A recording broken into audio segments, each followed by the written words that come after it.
Audio Jungle.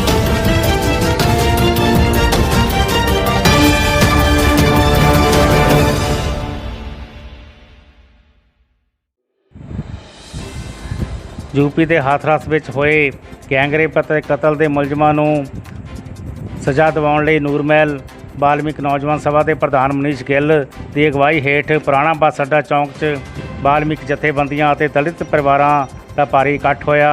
इत्थे मोदी ते जोगी सरकार का पुतला फूकिया गया। जोरदार नारेबाजी करदिआं इकट्ठ ने यह कहा कि दोषियों नूं फांसी दित्ती जावे तां कि होर कोई भी अजिही घिनौनी हरकत ना कर सके।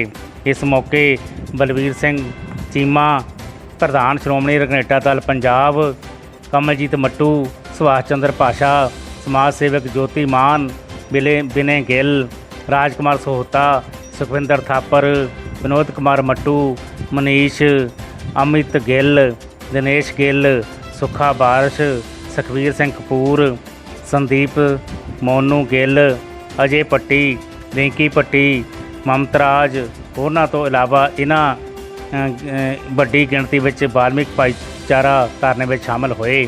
BBB न्यूज़ लई ਨੂਰਮਹਿਲ तो खास रिपोर्ट।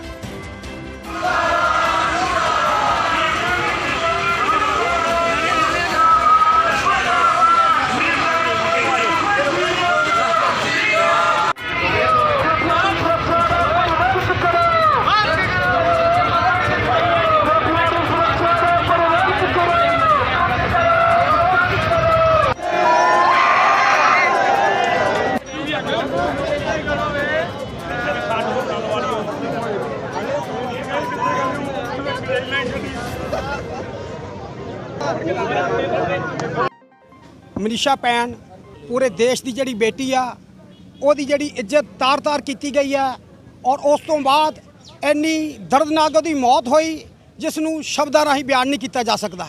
और सरकार का की उहदे ते रवैया रहा आ उस जुल्म नूं लुकाउण दे लई उन्होंने हिंदू तबजे नूं कहंदे असीं साडा संस्कार है कि रात नूं असीं जिहड़ी आ लाश नूं लूंदे नहीं हैगे, उहदा रात नूं जिहड़ा हैगा वो संस्कार किया गया। किड्डी दुख की गल है कि जींदियां ते जिहड़ा अत्याचार हुंदा ही हुंदा आ, ये मरियां ते भी अत्याचार करते हैं। इस नूं रोकण दे लई देश के अंदर पूरा दलित समाज एक स्टेज ते है, एक मंच ते है और ये गल्लां किसी भी कीमत ते बर्दाश्त नहीं होणगियां। असीं सारे जाने दलित समाज जिहड़ा पार्टी पद्धर तो उपर उठ के ये लड़ाई जिद्दां दी भी लड़ होई असीं लड़ांगे और भैन मनीषा नूं इंसाफ दवा के रवांगे। इन्हां लफ्ज़ां दे नाल साडा सारे साथियों का जिन्हां ने आके इत्थे साडा साथ दिता है और पूरे देश दे विच जिन्हां नूं इस गल दी शर्म आ। एक मैं मोदी सरकार ते और जोगी ते कहांगा कि तैनूं भी किसी मां ने जन्म दिता है और अज तेरी मां नूं इस गल दी शर्म होनी है कि अपनी जिहड़ी आ कुख दे विचों जो तूं जन्म लिया उस कुख नूं बचाउण लई उस कुख दी लाज बचाउण लई तूं सफर रहा आ और तैनूं गल तो घट इस गल दी इतिहास तेरे ते थू थू करेगा। इन्हां लफ्ज़ां दे नाल जिथे मैं अज दे इस मंच ते सारिआं नूं कहूँगा कि इलैक्शन आउण वाला आ। बाबा साहब डॉक्टर भीमराव अंबेडकर ने थानू हथियार दिता है। जेड़े लोग थोड़े ते अत्याचार करते हैं जुल्म करते हैं उन्होंने वोटां दे नाल दिखा दिओ कि साडी ताकत की आ ते फिर थोड़े जेड़े नारे आ ते जेड़े तुसीं एजिटेशन करते हैं उन्हां तो तां ही थोड़ी निजात मिल सकती है और कोई भी कारण नहीं थोड़ी निजात मिलदी नहीं है। इन्हां लफ्ज़ां दे नाल सारे साथियों नूं जय भीम, जय भारत, जय वाल्मीकि, जय रविदास। तुसीं देख सकदे हो प्रोटेस्ट योग अज साडा दलित समाज जिहड़ा खास करके उन्होंने ये जिहड़ा प्रोग्राम रखने की जिहड़ी लोड़ पई आ क्योंकि इस देश के अंदर जिहड़ी मनोवादी विचारधारा वो जदों किते साडी लोड़ पैंदी है उदों तां सानूं हिंदूत्व दे नाल जोड़ लैंदे आ। पर जदों साडे हक्कां हकूकां दी गल हुंदी आ जां साडे जिथे भैन बेटियां दी इज्जत की गल हुंदी आ उत्थे साडे नाल सांझ नहीं हुंदे, उन्होंने ये रेंगदे ने। और जिहड़ी घटना यूपी के हादसे में वापरी आ वो इन्हां दी सोची समझी चाल कि यूपी दे विच एक घटना नहीं हो रही, यूपी दे विच रोज़ जिहड़ियां अनेकां घटनावां हो रही खास करके दलित लोगों के नाल हो रही। ये जिहड़ी सोची समझी साजिश है ये लोगों की क्योंकि जिहड़े मनोवादी लोग आ चाहे ठाकुर आ चाहे इहदे विच कोई लोग भी आ मैं पहलों भी ये गल कही है भी सानूं सिर्फ अपने हत्थ टोके बना के वरतदे आ। और मैं अपने समाज नूं बेनती करांगा जे असीं मनीषा भैन की मनीषा बेटी की इज्जत का बदला लेना तो आपां नूं हर टाइम जिहड़ा लामबंद होकर रहना चाहिए। जिद्दां दा भी समा आवे उदां दा समय दा ਚਾਹੀਦਾ, ਇਹਨਾਂ ਨੂੰ ਜਵਾਬ ਦੇਣ ਦੇ ਲਈ ਸੜਕਾਂ ਤੇ ਉਤਰਨਾ ਚਾਹੀਦਾ, ਕਿਉਂਕਿ ਇਹ ਲੋਕ ਜਿਹੜੇ ਆ ਸਾਨੂੰ ਸਿਰਫ ਆਪਣੇ ਲਈ ਵਰਤਦੇ, ਆਪਣਾ ਰਾਜ ਭਾਗ ਕਾਇਮ ਦੇ ਲਈ ਵਰਤਦੇ ਆ। ਪਰ ਬਾਬਾ ਸਾਹਿਬ ਡਾਕਟਰ ਭੀਮ ਰਾਓ ਅੰਬੇਡਕਰ ਜੀ ਨੇ ਸਾਨੂੰ ਕਿਹਾ ਸੀ ਕਿ ਅਸੀਂ ਇਸ ਦੇਸ਼ ਦੇ ਮਾਲਕ ਆ, ਅਸੀਂ ਇਸ ਦੇਸ਼ ਦੇ ਮੂਲ ਨਿਵਾਸੀ, ਇਸ ਦੇਸ਼ ਦੇ ਰਾਜੇ ਆ। ਸਾਨੂੰ ਇਹਨਾਂ ਲੋਕਾਂ ਨੇ, ਬਾਹਰੋਂ ਆਏ ਲੋਕ, ਆਰੀਆ ਲੋਕਾਂ ਨੇ ਪਛਾੜ ਕੇ ਜਿਹੜਾ ਸਾਨੂੰ ਇੱਥੇ ਗੁਲਾਮ ਬਣਾਉਣ ਦੀ ਕੋਸ਼ਿਸ਼ ਕੀਤੀ ਆ। ਪਰ ਸਾਡੇ ਲੋਕਾਂ ਨੂੰ ਸੁਚੇਤ ਰਹਿਣਾ ਚਾਹੀਦਾ। ਸੰਵਿਧਾਨ ਸਾਰੇ ਦੇਸ਼ ਦੀ ਰਾਖੀ ਕਰਦਾ, ਸਾਰੇ ਲੋਕਾਂ ਦੀ ਰਾਖੀ ਕਰਦਾ, ਨਾ ਕਿ ਇਕੱਲੇ ਦਲਿਤ ਲੋਕਾਂ ਦੀ ਰਾਖੀ ਕਰਦਾ। ਸਾਰਿਆਂ ਨੂੰ ਬਰਾਬਰ ਦੇ ਹੱਕ ਮਿਲਦੇ ਆ, ਸਾਰਿਆਂ ਨੂੰ ਸਮਤਾ ਸਮਾਨਤਾ ਭਾਈਚਾਰੇ ਦੇ ਰਹਿਣ ਦੇ ਨਾਲ ਲੋਕਾਂ ਨੂੰ ਜਿਹੜੇ ਉਹਦੇ ਵਿੱਚ ਅਧਿਕਾਰ ਮਿਲਦੇ ਆ। ਪਰ ਇਹ ਲੋਕ ਜਿਹੜੇ ਆ ਸਾਨੂੰ ਉਹਨਾਂ ਅਧਿਕਾਰਾਂ ਤੋਂ ਵਾਂਝੇ ਕਰਨ ਦੇ ਲਈ ਕਿਤੇ ਸਾਡੀ ਬਹੂਆਂ ਬੇਟੇ ਦੀ ਇੱਜ਼ਤਾਂ ਲੁੱਟਦੇ ਆ, ਕਿਤੇ ਸਾਡੇ ਬੱਚਿਆਂ ਦਾ ਕਤਲ ਕਰਦੇ ਆ, ਕਿਤੇ ਸਾਡੇ ਬੱਚਿਆਂ ਨੂੰ ਕੁੱਟਦੇ ਆ, ਕਿਸੇ ਨੂੰ ਗਊ ਦੇ ਨਾਂ ਤੇ ਕੁੱਟਦੇ ਆ, ਕਿਸੇ ਨੂੰ ਕਿਸੇ ਦੇ ਨਾਂ ਤੇ ਕੁੱਟਦੇ ਆ। ਪਰ ਜਿਹੜੇ ਇਦਾਂ ਦਾ ਹਾਲਾਤ ਆ ਅਸੀਂ ਦੇਸ਼ ਵਿੱਚ ਨਹੀਂ ਪੈਦਾ ਹੋਣ ਦਾਂਗੇ, ਕਿਉਂਕਿ ਬਾਬਾ ਸਾਹਿਬ ਡਾਕਟਰ ਭੀਮ ਰਾਓ ਅੰਬੇਡਕਰ ਦੇ ਵਿੱਚ ਸਾਰਿਆਂ ਨੂੰ ਅਧਿਕਾਰ ਲੈ। ਅੱਜ ਜੇ ਆਪਾਂ ਇੱਥੇ ਇਕੱਠੇ ਹੋਏ ਆ, ਇਹ ਵੀ ਬਾਬਾ ਸਾਹਿਬ ਡਾਕਟਰ ਭੀਮ ਰਾਓ ਅੰਬੇਡਕਰ ਜੀ ਦੀ ਦੇਣ ਹੈ।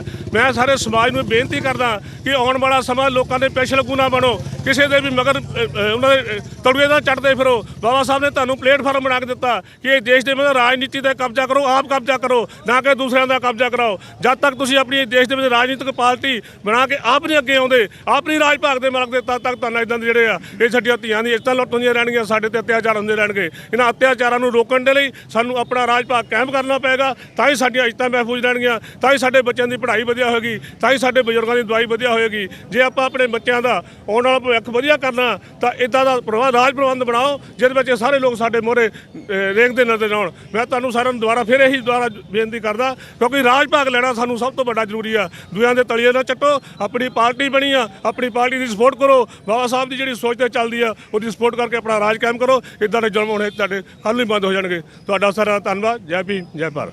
ਸਾਰਿਆਂ ਨੂੰ ਜੈ ਵਾਲਮੀਕੀ, ਜੈ ਭੀਮ। ਅੱਜ ਤੁਸੀਂ ਦੇਖਿਆ ਹੈ ਕਿ ਸਾਡੇ ਜਿਹੜੇ ਵਾਲਮੀਕੀ ਸਮਾਜ ਦੇ ਯੋਧੇ ਨੇ ਉਹਨਾਂ ਨੇ ਆਪਣਾ ਪੁਤਲਾ ਵੀ ਸਾੜਿਆ ਆ, ਤੇ ਇਹ ਇੱਕ ਰੋਸ ਪ੍ਰਗਟ ਕੀਤਾ ਗਿਆ ਆ ਕਿ ਜਿਹੜਾ ਹਾਥਰਸ ਦੇ ਵਿੱਚ ਜਿਹੜਾ ਸਾਡੀਆਂ ਭੈਣਾਂ ਦੇ ਨਾਲ, ਸਾਡੀ ਬੇਟੀ ਦੇ ਨਾਲ, ਮਨੀਸ਼ਾ ਵਾਲਮੀਕੀ ਦੇ ਨਾਲ ਜਿਹੜਾ ਕਿ ਇੱਕ ਗੈਂਗ ਰੇਪ ਕੀਤਾ ਗਿਆ ਆ। ਤੇ ਉਸ ਤੋਂ ਬਾਅਦ ਮੀਡੀਆ ਦੇ ਜਿਹੜੇ ਅੱਜ ਅਪਡੇਟ ਜਿਹੜੀ ਨਿਊਜ਼ ਆ ਰਹੀ ਆ ਉਹ ਸਾਰਿਆਂ ਨੂੰ ਪਤਾ ਆ ਕਿ ਵੀ ਉਹ ਕਹਿੰਦੇ ਕਿ ਗੈਂਗ ਰੇਪ ਹੋਇਆ ਹੀ ਨਹੀਂ ਆ।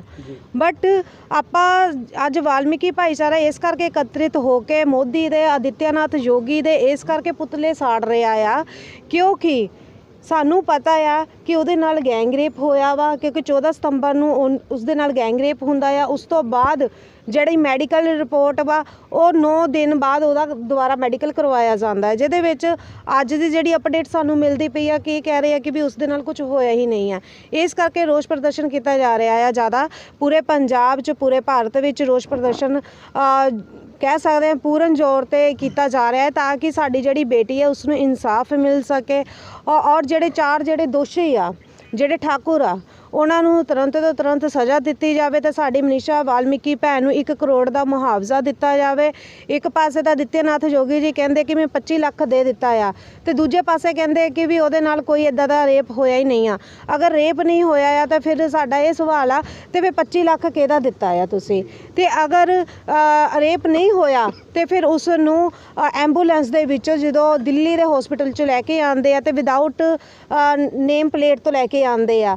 ਸਾਡਾ ਵਾਲਮੀਕੀ ਸਮਾਜ ਦੇ ਜਿਹੜੇ ਸਾਰੇ ਜਿੰਨੇ ਵੀ ਸਵਾਲ ਆ ਉਹ ਆਦਿੱਤਿਆਨਾਥ ਯੋਗੀ ਤੇ ਮੋਦੀ ਦੇ ਨਾਲ ਆ ਕਿ ਅਗਰ ਤੁਸੀਂ ਗੈਂਗ ਰੇਪ ਨਹੀਂ ਹੋਇਆ ਤੇ ਫਿਰ ਤੁਸੀਂ ਡਰਦੇ ਕਾਹਤੋਂ? ਫਿਰ ਮੀਡੀਆ ਨੂੰ ਕਾਹਤੋਂ ਰੋਕਿਆ ਜਾਂਦਾ ਆ? ਹੈ ਕਿ ਦੂਸਰੇ ਪਾਸੇ ਉਹ ਗੱਲ ਇਹ ਵੀ ਕਹਿੰਦੇ ਪਏ ਕਿ ਅਸੀਂ ਤਾਂ ਡੈੱਡ ਬੋਡੀ ਰਾਤੋਂ ਰਾਤ ਸਾੜ ਦਿੱਤੀ ਸੀ 2:45 ਦੇ ਕਰੀਬ ਕਿ ਦਹਿਸ਼ਤ ਜਿਹੜੀ ਉਹ ਨਾ ਫੈਲ ਜਾਵੇ, ਹੋਰ ਤਾਂ ਕੋਈ ਕਾਰਨ ਨਹੀਂ ਹੈ। ਫਿਰ ਤੁਹਾਡੇ 'ਚ ਰੋਸ ਕਿਸ ਚੀਜ਼ ਦਾ ਆ? ਬਿਲਕੁਲ ਸਾਡਾ ਰੋਸ ਇਸ ਕਰਕੇ ਆ ਜ਼ਿਆਦਾ ਕਿਉਂਕਿ ਅਗਰ ਡੈੱਡ ਬੋਡੀ ਆ, ਡੈੱਡ ਬੋਡੀ ਨੂੰ ਰੱਖਿਆ ਵੀ ਜਾ ਸਕਦਾ ਆ, ਇਹ ਨਹੀਂ ਆ ਕਿ ਵੀ ਦਿਨ ਨੂੰ ਵੀ ਜਲਾਇਆ ਜਾ ਸਕਦਾ ਆ, ਪਰ ਰਾਤ ਦਾ ਕੀ ਮਸਲਾ?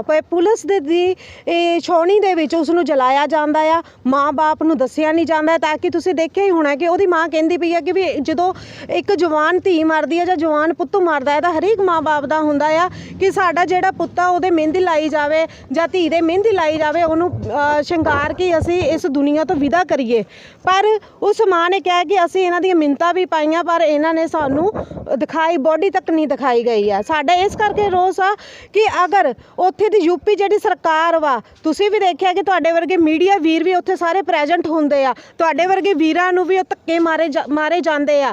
ਜੇ ਅਗਰ ਇਦਾਂ ਦੀ ਕੋਈ ਗੱਲ ਨਹੀਂ ਆ ਤੇ ਫਿਰ ਤੁਹਾਨੂੰ ਧੱਕੇ ਕਿਉਂ ਮਾਰੇ ਜਾਂਦੇ ਆ? ਇਸ ਗੱਲ ਦੇ ਨਾਲ ਚਲੋ ਅਸੀਂ ਵੀ ਇਹ ਗੱਲ ਕਹਿਣੀ ਨਹੀਂ ਚਾਹੀਦੀ, ਪਰ ਸੋਸ਼ਲ ਮੀਡੀਆ ਤੇ ਲਗਾਤਾਰ ਇਹ ਚਰਚਾ ਹੋ ਰਹੀ ਹੈ ਤੇ ਬਹੁਤ ਸਾਰੇ ਰਾਜਨੀਤਿਕ ਆਗੂ ਵੀ ਇਹ ਗੱਲ ਕਹਿ ਰਹੇ ਨੇ ਕਿ ਕਿਤੇ ਨਾ ਨਾ ਕਿਤੇ ਚੀਜ਼ ਜਿਹੜੀ ਆ ਆਪਣੇ ਆਪ ਹੋਈ ਆ, ਜਦਕਿ ਕੁੜੀ ਦੀ ਮੌਤ ਜਿਹੜੀ ਆ ਉਹ ਹੱਡੀ ਟੁੱਟਣ ਦੇ ਨਾਲ ਹੋਈ ਸੀ, ਰੇਪ ਨਹੀਂ ਹੋਇਆ। ਸਿਰਫ ਇਹ ਪੈਸੇ ਦੀ ਲਾਲਚ ਦੇ ਲਈ ਇਹ ਚੀਜ਼ਾਂ ਕਰ ਰਹੇ, ਇਹਨੂੰ ਕਿਵੇਂ ਤੁਸੀਂ ਜਸਟੀਫਾਈ ਕਰਦੇ ਆ? ਮੈਂ ਇੱਕ ਗੱਲ ਦੱਸਣਾ ਚਾਹੁੰਦੀ ਹਾਂ, ਕਦੀ ਵੀ ਕੋਈ ਵੀ ਮਾਂ-ਬਾਪ ਆਪਣੀ ਧੀ ਦੀ ਇੱਜ਼ਤ ਨੂੰ ਨਹੀਂ ਉਛਾਲਦਾ। ਪਰ ਤੁਹਾਨੂੰ ਵੀ ਪਤਾ ਆ ਕਿ ਰੀੜ੍ਹ ਦੀ ਹੱਡੀ ਕੋਈ ਬੇਟੀ ਅਨਪੜ੍ਹ ਜਾਂ ਕੋਈ ਗਵਾਰ ਜਾਂ ਕੋਈ ਛੋਟੀ ਬੱਚੀ ਨਹੀਂ ਸੀਗੀ ਕਿ ਵੀ ਉਹ ਅਚਾਨਕ ਡਿੱਗੀ ਆ ਜੀ ਰੀੜ੍ਹ ਦੀ ਹੱਡੀ ਟੁੱਟ ਗਈ।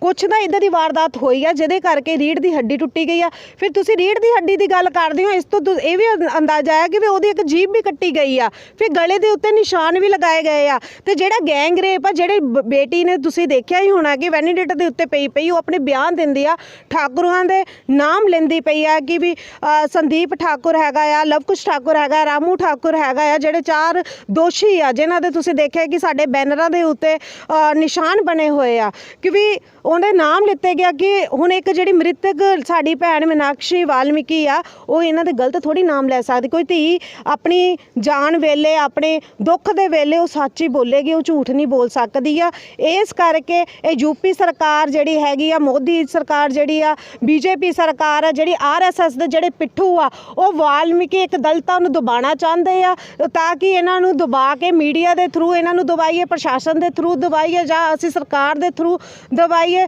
ਜਾਂ ਸੈਂਟਰ ਗਵਰਨਮੈਂਟ ਦੇ ਥਰੂ ਦਬਾਈਏ, ਤਾਂ ਕਿ ਦਲਿਤਾਂ ਨੂੰ ਦਬਾ ਦਿੱਤਾ ਜਾਵੇ। ਕਿਉਂਕਿ ਦਬਲੇ ਕੁਚਲਾ ਇੱਕ ਸਮਾਜ ਹੈ, ਇਹਨਾਂ ਨੂੰ ਥੋੜਾ ਜਿਹਾ ਡਰਾਓ ਤੇ ਇਹ ਇੱਕਦਮ ਸ਼ਾਂਤ ਹੋ ਜਾਂਦੇ ਆ। ਪਰ ਇਹਨਾਂ ਨੂੰ ਇਹ ਨਹੀਂ ਪਤਾ ਜਦੋਂ ਦਲਿਤ ਸਮਾਜ ਇੱਕ ਮੰਚ ਤੇ ਖੜਾ ਹੋ ਜਾਵੇ, ਜੇ ਸਰਕਾਰ ਅਸੀਂ ਬਣਾਉਣਾ ਜਾਣਦੇ ਤਾਂ ਅਸੀਂ ਢਾਣਾ ਵੀ ਜਾਣਦੇ ਹਾਂ। ਅਗਲੀ ਰਣਨੀਤੀ ਕੀ ਰਹਿਣ ਵਾਲੀ? ਅਗਲੀ ਨੈਕਸਟ ਨੀਤੀ ਤੁਸੀਂ ਦੇਖਿਆ ਹੀ ਹੈ ਕਿ ਅੱਜ ਨੂਰਮਹਿਲ ਦੇ ਵਿੱਚ ਸਾਡੇ ਬਹੁਤ ਹੀ ਯੋਧੇ ਜਿਹੜੇ ਹੈਗੇ ਆ ਉਹ ਸਾਰੇ ਇਕੱਤਰਿਤ ਹੋਏ ਆ। ਤੇ ਬਾਕੀ ਜਿਹੜੀ ਰਣਨੀਤੀ ਹੋਏਗੀ ਇਹਨਾਂ ਸਾਰਿਆਂ ਦੇ ਨਾਲ ਇੱਕ ਮੀਟਿੰਗ ਕੀਤੀ ਜਾਏਗੀ। ਉਸ ਤੋਂ ਬਾਅਦ ਜੋ ਵੀ ਸਾਡਾ ਏਜੰਡਾ ਹੋਏਗਾ ਤੁਹਾਡੇ ਮੀਡੀਆ ਭੈਣ ਭਰਾਵਾਂ ਦੇ ਨਾਲ ਸਾਂਝਾ ਕੀਤਾ ਜਾਏਗਾ। ਜੈ ਵਾਲਮੀਕੀ, ਜੈ ਭੀਮ।